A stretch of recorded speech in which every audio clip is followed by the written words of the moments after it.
missing someone. Love with all your heart. Missing someone. Love with heart.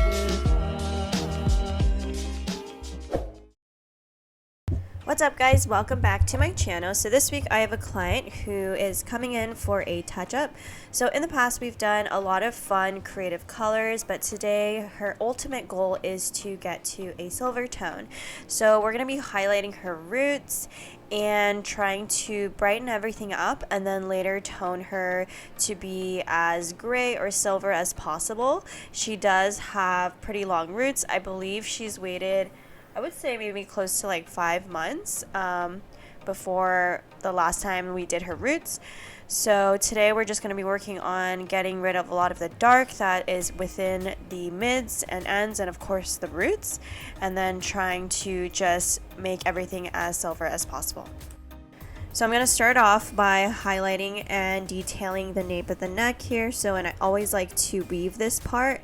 So I'm going in with my Blonde Me Schwarzkopf lightener and doing a bowl of 6 volume and 20 volume to start off with. And then after that, I'm just going to be using 20 volume for the rest of the head.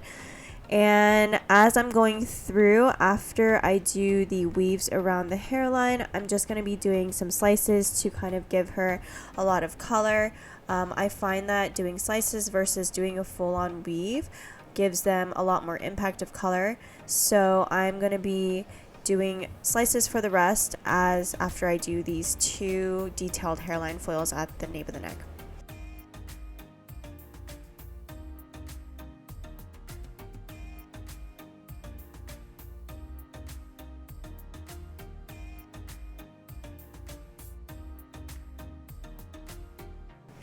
So now that I'm beginning the slicing pattern, I like to take a center section, and as I'm slicing her head, I'm actively trying to pick out the sections that have the longest root. So you can see that part, I'm actively picking out those slices that have a lot of virgin hair that needs to be lightened up. That way it's going to brighten up those mids and some of those ends as well too. And then also in the process of doing it this way, I'm essentially going to create the effect that her ends are a little bit lighter too as we bring up those highlights throughout the mids and ends.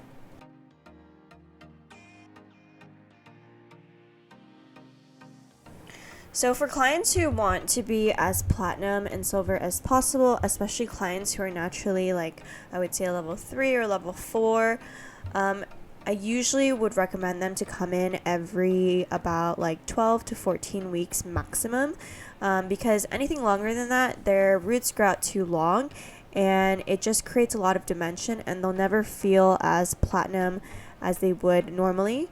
So for this one, our goal is to try and get as solid as possible, but because her roots are so long, she's not going to feel as platinum and silver, but we're going to get somewhere that's pretty close.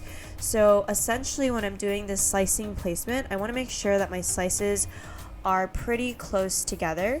I don't want to leave too much depth, because the more depth I leave, which is her natural hair color in between the foils, then that will definitely overpower the highlights and make her feel too dark. So since she's waited so long, we have to do a good amount of foiling throughout her whole head and then try and get her as light as possible that way.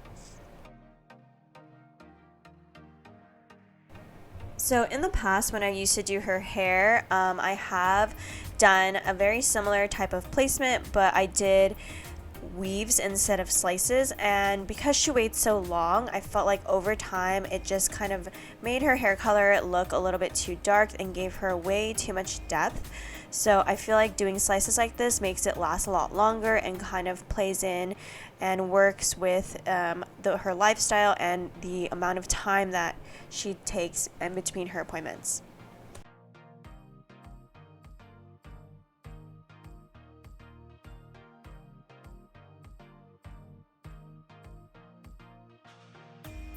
So as I'm working up and getting closer towards the top of the head, so this is where her hair is going to overlay on top of everything. This is called the veil. So in this top portion, because this is where she parts her hair, I like to take extra detail and make sure that my slices are even closer together to kind of create that more solid effect. And then another key thing whenever you're slicing is to make sure that your slices are nice and see-through and thin, because if you take a slice that is way too thick, especially on hair that is this dark or is even coarse or thick, the lift can be quite uneven. So you want to make sure that your slices are see-through enough to get a really good application and lift.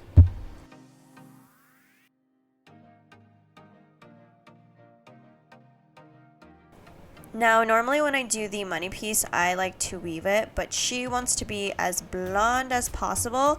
So I am just going in and taking slices back to back without any negative space in between, just to give her a more solid effect. Of course, if someone wanted something that was a lot softer and not as blonde, I would weave that part. But because she wants to be as silver and bright as possible, I am going in and I did about 3 slices with no negative space back to back, and then I'm continuing that slicing pattern with some dimension after those 3.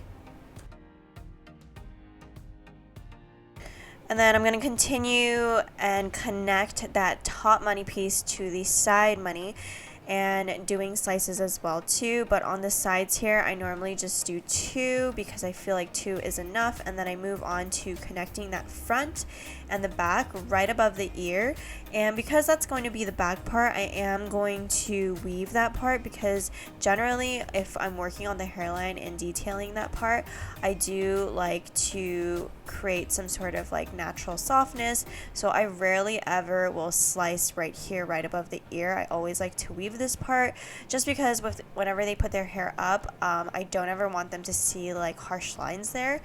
It's really easy for that part and around the nape, if you slice it directly, to make it look really harsh and to I would say like a straight line right at the hairline.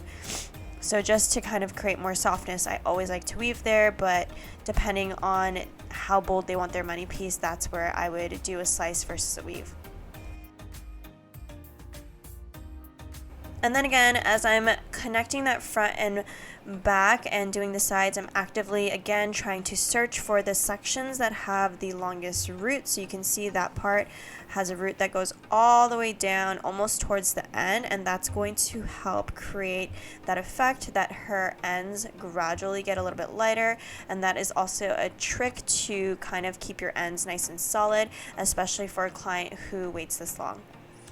So we've already shadow rooted her, and I typically like to shadow root a client if their roots are super long. I like to shadow root with them with at least like a level 6 to kind of melt those slices together. I feel like anything lighter than that, you can kind of see the lines of the highlights and it just doesn't blend as well. So I mixed up a level 6 ash for her root, and we used a liquid demi formulation for that one.